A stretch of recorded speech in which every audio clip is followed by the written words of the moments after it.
आज पढ़ना है कि विद्युत अपघटनी सेल, विद्युत अपघटनी सेल या विद्युत रासायनिक सेल या गैल्वेनिक सेल में अंतर। ध्यान से देखें, आप करेंगे क्या, दो पार्ट में इसे बांट लीजिए। एक तरफ लिख लीजिए अपनी सेल में, पहला आपने जब डिफिनीशन हम पढ़ा रहे थे तो उस समय पढ़ाए थे कि विद्युत अपघटनी सेल एक ऐसी युक्ति या उपकरण होती है जो क्या करती है, विद्युत ऊर्जा को रासायनिक ऊर्जा में परिवर्तित करती है। क्या करती है, विद्युत ऊर्जा को रासायनिक ऊर्जा में परिवर्तित करती है। तो लिखेंगे इस सेल में विद्युत ऊर्जा को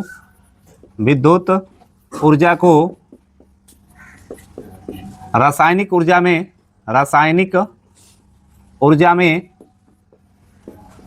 परिवर्तित किया जाता है, परिवर्तित किया जाता है।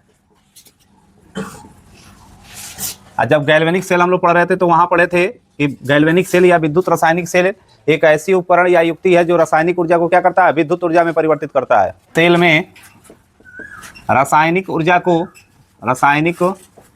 को विद्युत ऊर्जा में परिवर्तित किया जाता है, विद्युत ऊर्जा में बदला जाता है, लिख लो, बदला जाता है। जो विद्युत अपघटनी सेल होती थी इसमें स्वयं कोई भी रिडॉक्स अपक्रिया नहीं होती थी, जबकि विद्युत रासायनिक सेल या गैल्वेनिक सेल में हम लोग पढ़े थे कि इसमें स्वतः स्फूर्त रिडॉक्स अपक्रिया होती है। क्या होती है, स्वतः स्फूर्त मतलब होता है स्पॉन्टेनियस, रिडॉक्स अपक्रिया होती है यानी बहुत तेजी से इसके भीतर स्वयं में ही क्या होती है, ऑक्सीकरण और अपचयन की अपक्रिया शुरू हो जाती है। तो इसमें लिखेंगे इस सेल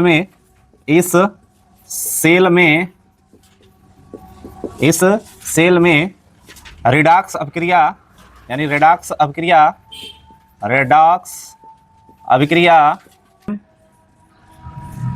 नहीं होती है।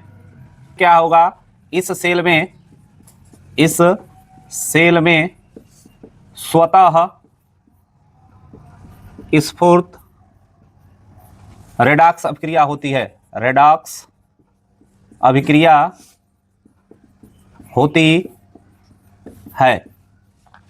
फिर तीसरा अंतर चलेंगे तो जो विद्युत अपघटनी सेल थी उसमें बताया गया था कि विद्युत अपघटनी सेलों में जो दोनों इलेक्ट्रोड होते हैं एक ही सेल के भीतर होते हैं। क्या होते हैं, दोनों इलेक्ट्रोड जो होते हैं एक ही सेल के भीतर पाए जाते हैं, कैथोड और एनोड।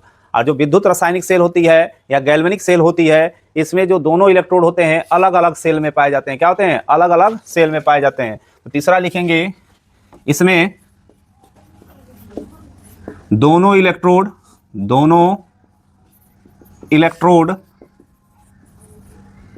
एक ही सेल में होती है। इसमें हो जाएगा कि इसमें दोनों इलेक्ट्रोड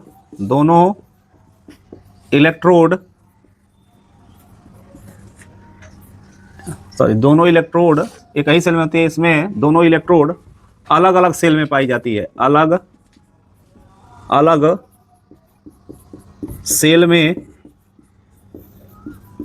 होती है। इसमें बताया गया था कि जब दोनों इलेक्ट्रोड एक ही सेल में होंगे तो किसी भी लवण सेतु की आवश्यकता नहीं होगी, जबकि इसमें क्या पाई जा रही थी, लवण सेतु पाई जाती है। लिखेंगे लवण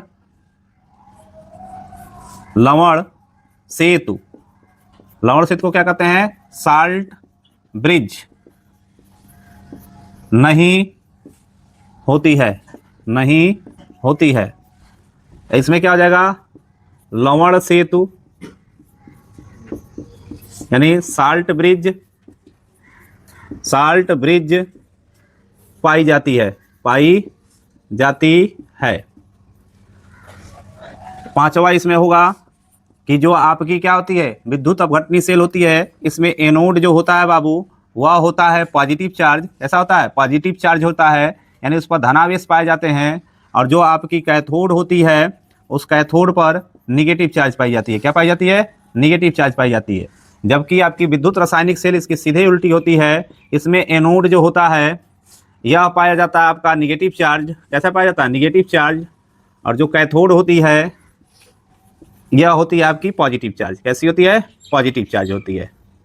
ठीक है, तो ये कुछ अंतर हैं जो किस में पाए जाते हैं? विद्युत अपघटनी सेल और विद्युत रासायनिक सेल में पाई जाती है।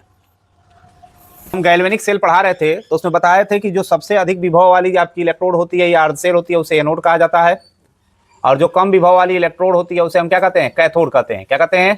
कैथोड कहते हैं। तो जब दोनों का विभव क्या है, एक का अधिक है और एक का कम है, तो इनका बीच में कुछ ना कुछ क्या होते हैं, इनके इलेक्ट्रोड विभव में कुछ ना कुछ अंतर पाया जाता होगा। जब एक का मान अधिक है दूसरे का मान कम है तो इनके बीच का अंतर कुछ ना कुछ होगा। तो जब दो इलेक्ट्रोड या अर्धसेलों के जो क्या होते हैं इलेक्ट्रोड विभव होते हैं, इनके अंतर को कहा जाता है इलेक्ट्रोमोटिव फोर्स। क्या कहते हैं? इलेक्ट्रोमोटिव फोर्स या विद्युत वाहक बल। क्या कहते हैं? विद्युत वाहक बल। दो इलेक्ट्रोड या अर्धसेलों के बीच का जो अंतर होता है उस अंतर को हम क्या कहते हैं? इलेक्ट्रोमोटिव फोर्स या विद्युत वाहक बल। हमको जानना क्या है? उत्क्रमणीय सेल, ऐसी रासायनिक सेल जिसके विद्युत वाहक बल में अत्यंत सूक्ष्म वृद्धि कर देने पर, ऐसी उत्क्रमणीय सेल जिसके विद्युत वाहक बल में अत्यंत सूक्ष्म वृद्धि कर देने पर समान मात्रा में विद्युत धारा विपरीत दिशा में प्रवाहित होने लगती है। समान मात्रा में विद्युत धारा विपरीत दिशा में प्रवाहित होने लगती है, अर्थात उस सेल में उत्क्रमणीय अभिक्रिया स्टार्ट हो जाती है। तो उन सेलों को हम कहते हैं उत्क्रमणीय सेल या रिवर्सिबल सेल। क्या कहेंगे? उत्क्रमणीय सेल या रिवर्सिबल सेल। कि ऐसी युक्ति या उपकरण जिसके विद्युत वाहक बल में सूक्ष्म वृद्धि किया जाए। सूक्ष्म वृद्धि मतलब बहुत कम वृद्धि कर दिया जाए तो क्या होती है? इस सेल में विद्युत धारा उल्टी दिशा में प्रवाहित होने लगे।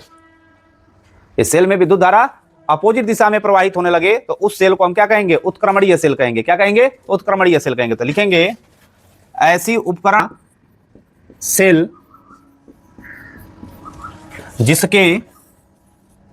जिसके विद्युत वाहक बल में अत्यंत सूक्ष्म वृद्धि कर देने पर विद्युत धारा समान मात्रा में विपरीत दिशा में प्रवाहित होने लगती है। प्रवाहित होने लगती है, अर्थात उत्क्रमणीय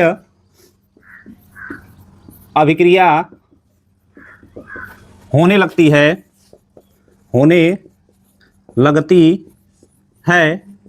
उस सेल को उत्क्रमणीय सेल या रिवर्सिबल सेल कहते हैं।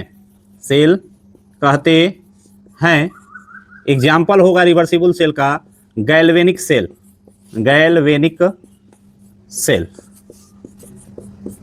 विद्युत वाहक बल या इलेक्ट्रोमोटिव फोर्स या ईएमएफ क्या होती है? ईएमएफ या इलेक्ट्रोमोटिव फोर्स किसे कहेंगे? जब गैल्वेनिक सेल हम पढ़ रहे थे तो हम पढ़े थे कि उसमें दो अर्ध सेल होते हैं। कितने अर्ध सेल होते हैं? दो। एक आपका जिंक की छड़ थी जो ZnSO4 के विलयन में डूबी थी और किस प्रकार व्यवहार कर रही थी? एनोड के समान। और दूसरी सेल जो थी वो कॉपर धातु की छड़ कॉपर सल्फेट के विलयन में डुबोकर बनाई गई थी जो वर्क कर रही थी कैथोड के समान। किसके समान? कैथोड के समान। और उसी सेल में आपको बताया गया था कि एनोड जो जिंक की छड़ होती है वह व्यवहार करती है किसके समान? एनोड के समान। और जो कॉपर की छड़ होती है वह व्यवहार करती है कैथोड के समान। यानी जिंक पर होता है ऑक्सीकरण की अभिक्रिया या ऑक्सीडेशन रिएक्शन होता है, और जो आपकी कॉपर की छड़ होती है उस पर क्या होता है? रिडक्शन रिएक्शन या अपचयन अभिक्रिया होती है। और लास्ट में हम लोग जब दोनों रिएक्शन लिखने के बाद हम टोटल रिएक्शन निकाले थे, यानी जिसे हम रासायनिक अभिक्रिया का कुल रिएक्शन या टोटल रिएक्शन कहते हैं। ठीक है, तो आपको उस समय बताया गया था कि जो अधिक विभव वाली सेल होती है उसे तो कहते हैं एनोड, और कम विभव उत्पन्न करने वाली जो सेल होती है उसे कहते हैं कैथोड। तो दोनों सेल में एक में ऑक्सीकरण हो रहा था, एक में अपचयन हो रहा था। जब दोनों एक ही सेल के पार्ट थे और अलग अलग थे तो दोनों को हम क्या कर रहे थे? अर्ध सेल कह रहे थे। तो इनमें होने वाली जो रासायनिक अभिक्रिया भी होगी वह कुल अभिक्रिया की क्या होगी? आधी होगी। क्या होगी? आधी होगी। और इन रासायनिक अभिक्रियाओं को होने के बाद ही उस अर्ध सेल के द्वारा कुछ ना कुछ विभव उत्पन्न किया जा रहा था। तो जो दो अर्ध सेल में होने वाली रासायनिक अभिक्रियाएं होती हैं उनसे उत्पन्न जो विभव होता है उन विभवों के अंतर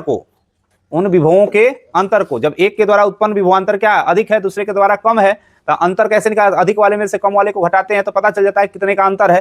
तो जो वह अंतर वाली वैल्यू होती है उसी को कहा जाता है विद्युत वाहक बल या इलेक्ट्रोमोटिव फोर्स। क्या कहते हैं? विद्युत वाहक बल या इलेक्ट्रोमोटिव फोर्स। इसमें हम अर्धसेल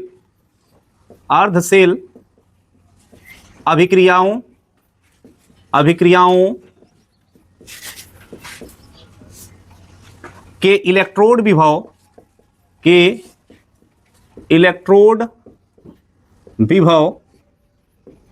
जिसे हम कहते हैं इलेक्ट्रोड पोटेंशियल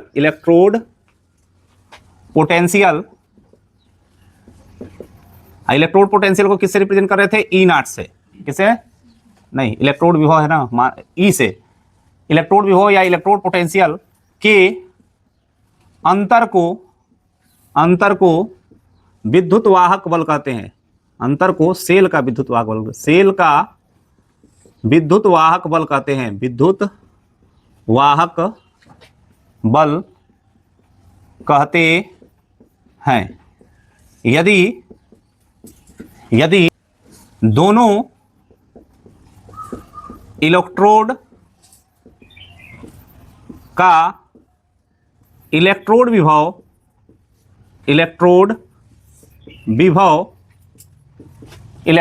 का एक दूसरा नाम भी होता है अपचयन विभव। क्या कहते हैं? अपचयन विभव। इलेक्ट्रोड विभव को ही क्या कहते हैं? अपचयन विभव।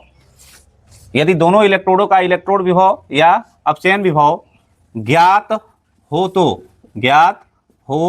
तो यदि दो अर्धसेल जो हैं जिनमें दो अर्धसेल अभिक्रियाएं हो रही हैं और उनके द्वारा दोनों इलेक्ट्रोड पे क्या उत्पन्न किया जा रहा है? इलेक्ट्रोड विभव उत्पन्न किया जा रहा है। अगर वह दोनों का मान ज्ञात हो और किसी सेल का आपको ईएमएफ यानी इलेक्ट्रोमोटिव फोर्स निकालना हो तो इसके लिए आपका होता है ई सेल इक्वल टू होता है ई कैथोड माइनस ई एनोड। इस अगर दोनों इलेक्ट्रोडों का आपका क्या है? इलेक्ट्रोड विभव यदि ज्ञात है तो हम क्या करेंगे? इन दोनों इलेक्ट्रोडों को हम इस फार्मूले से अगर सॉल्व करते हैं तो जो वैल्यू आएगी वो सेल की ईएमएफ होगी। जहां ई सेल इक्वल टू होगा आपका सेल का क्या था? विद्युत वाहक बल। सेल का विद्युत वाहक बल। ई कैथोड का मतलब होगा कैथोड इलेक्ट्रोड का विभव। कैथोड इलेक्ट्रोड का विभव। और ई एनोड का मतलब होगा कि जो एनोड इलेक्ट्रोड है इस इलेक्ट्रोड का विभव। अगर आपको क्या दिया हो, क्वेश्चन सॉल्व करने के लिए दिया हो और उसमें आपको एनोड और कैथोड का क्या दिया हो? इलेक्ट्रोड विभव का मान दिया हो। आप पूछा हो कि सेल की विद्युत वाहक बल क्या होगी, तो हम कैथोड के इलेक्ट्रोड विभव में से एनोड के इलेक्ट्रोड विभव को घटा देंगे तो जो वैल्यू आएगी वो सेल की क्या होगी? विद्युत वाहक बल होगी। क्या होगी? विद्युत वाहक बल होगी। क्या बताया था कि नेनर्स के अनुसार किसी ताप T पर ब्रैकेट में होगा m/m पर n पॉजिटिव का इलेक्ट्रोड विभव E कामा मानक इलेक्ट्रोड